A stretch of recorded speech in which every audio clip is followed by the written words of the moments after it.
উজানের পাহাড়ি ঢল ও টানা ভারী বর্ষণে কুড়িগ্রামের নদ নদীর পানি কয়েকদিন ধরেই বাড়ছিল।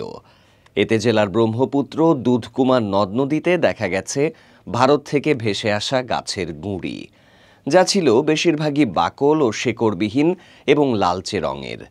দেখতে লালচে হওয়ায় অনেকেই এগুলোকে রক্তচন্দন বা লাল চন্দন কাঠ ভেবে বিক্রি করছেন। রোববার 5ই অক্টোবর ভোর থেকেই কালোজানি নদী হয়ে দুধকুমার নদী ও চিলমারির ব্রহ্মপুত্র নদে আসাম থেকে এসব কাঠ ভেসে আসতে শুরু করে।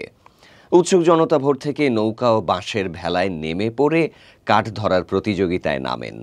কেউ সাঁতরে, কেউ বাঁশের ভেলা বানিয়ে কাঠগুলো নদী স্রোত থেকে ধরে তীরে তুলতে শুরু করেন। তীরে তুলেই অনেকে তা বিক্রি শুরু করে। এসব গাছের গুঁড়ি 20,000 থেকে 35,000 টাকায় বিক্রি হচ্ছে, কোথাও কোথাও দাম আরও চড়া।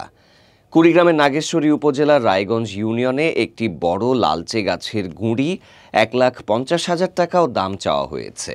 তবে মালিকপক্ষ জানিয়েছে 1,20,000 টাকা দিলে বিক্রি করবে। নাগেশ্বরী উপজেলার রায়গঞ্জের দামাল গ্রামের আব্দুল মোতালেব বলেন, 4 জন মিলে 50 ফুটের মতো একটা লাল গাছ তুলেছি। এটা দেখতে একদম চন্দন কাঠের মতো। আমরা দাম চেয়েছি 1,50,000 টাকা, তবে 1,20,000-এ দিলে বিক্রি করে দেব। এদিকে অনেকে এই কাঠের গুঁড়িগুলো জ্বালানি হিসেবেও কিনছেন। কালোজানি নদীর পাড়ের বাসিন্দা আজাদ হোসেন বলেন, আমার খড়ির গোলা আছে, এক একটা গাছের গুঁড়ি 12,000 টাকায় কিনেছি, কেটে বিক্রি করব জ্বালানি কাঠ হিসেবে। একই গ্রামের আরেকজন বলেন, রোববার রাত থেকে পরিবার নিয়ে প্রায় 500 মণ কাঠ তুলেছি, কিছুটা রাখবো রান্না করার জন্য, আর বাকিটা বিক্রি করব।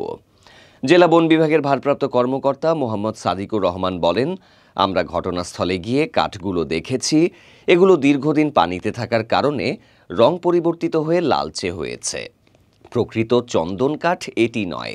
শ্বেত বা রক্তচন্দনের কোনো নমুনাই এসব কাঠে পাওয়া যায়নি, বেশিরভাগই পচা কাঠ। তিনি আরও বলেন, বনাঞ্চল পরিষ্কার করতে ভারতে নদীতে ফেলে দেয়া কাঠগুলো স্রোতের টানে কুড়িগ্রামের দিকে ভেসে এসেছে। মানুষ না বুঝেই এগুলো চন্দন ভেবে কিনছে। কুড়িগ্রাম সরকারি কলেজের অধ্যক্ষ উদ্ভিদবিদ মির্জা নাসির উদ্দিন বলেন, চন্দন কাঠের বিশেষ গন্ধ থাকে, যা শুকনো কাঠ কেটে ঘষলে বোঝা যায়।